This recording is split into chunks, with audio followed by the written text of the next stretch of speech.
Marvel has been busy these last few weeks, and while big news like the Robert Downey Jr. announcement, the Fantastic Four footage, and even the Daredevil trailer have dominated the headlines, they've also told us a lot about Captain America: Brave New World.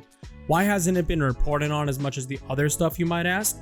Well, let's put it this way. When I was watching Deadpool and Wolverine and the Captain America: Brave New World trailer came on, someone actually screamed out, "Nobody gives a shit." Damn! At SDCC, we finally found out who Giancarlo Esposito is playing, and I can honestly say I didn't see it coming, because while I personally don't like him as an actor, the fact is the general audience seems to eat this guy up. So what does Marvel do? They cast him as Sidewinder, the leader of the Serpent Society.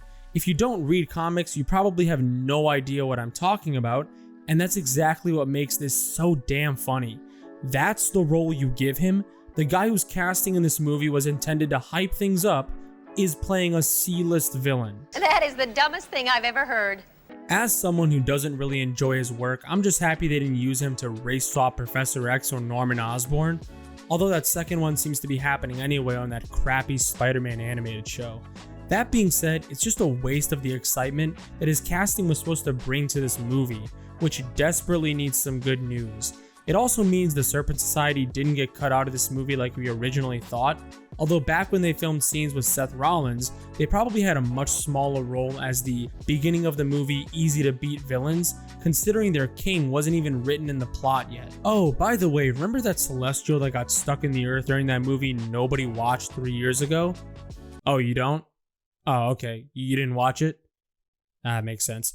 Yeah, now Marvel fans are going to pretend like waiting this long to address it means Marvel had a plan, instead of just throwing shit at the wall and seeing what sticks.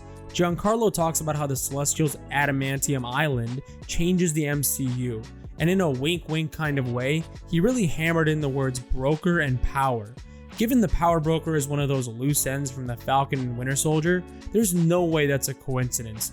Whether he's the power broker or he works for him, it's hilarious Marvel thinks there's a chance in hell anyone who watched that garbage show remembers any of it. It gets way worse. Moving on to the knockoff himself, apparently Sam is much more of a cerebral hero than the real Captain America, and I love how they're pretending that's by choice. One of the many reasons he's a knockoff Captain America is the fact that he's just a regular human with no enhanced abilities. He has no choice but to be more cerebral, which leads me to another point.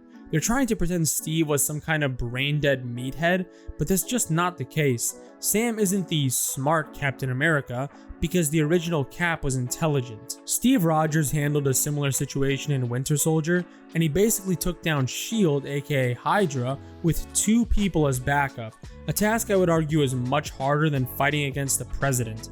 These superhero universes always show that the shadow organizations like S.H.I.E.L.D.